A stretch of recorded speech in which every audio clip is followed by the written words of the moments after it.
Obama supports terrorism. Well, of course President Obama doesn't support terrorism. Of course he does not. But the way it looked to Egyptians when we were supporting a terrorist, they presume we must, and our president must, support terrorism. We know he doesn't, but they don't know that because this nation, this administration, has supported terrorists in Libya, supported terrorists in Egypt, and is now trying to get support for terrorists in Syria. Another sign during the demonstrations, obviously for U.S. consumption. My dear American friend, when you get killed by terrorists, do not blame anyone but your President Obama and his administration. Well, that's ridiculous. When we're killed by terrorists in America, we should not blame the president. There may be negligence in America by many people when it occurs, as I believe happened with the Boston bombing. We were given information that was not properly utilized because of the handcuffing that has gone on within our FBI, within our intelligence community, within our State Department, and the purging of training material to keep, as one intelligence officer said, to keep us from being able to see who our enemy is.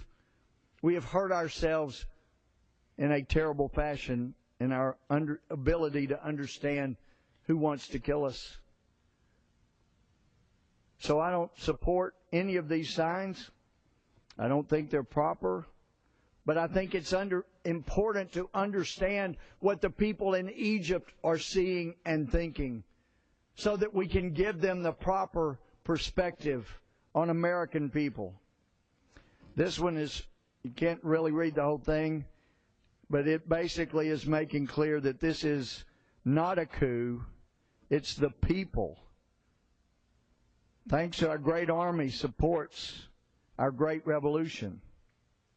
And there are those who would say that, in fact, the October Revolution in the Soviet Union, which Lenin appeared there in St. Petersburg and persuaded some people to support his revolution.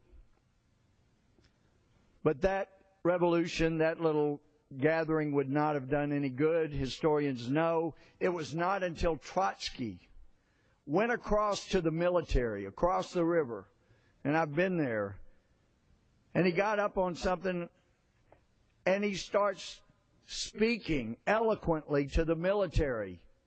And once he convinced the military to side with Lenin, then there was a true revolution that occurred. Nobody called that a coup.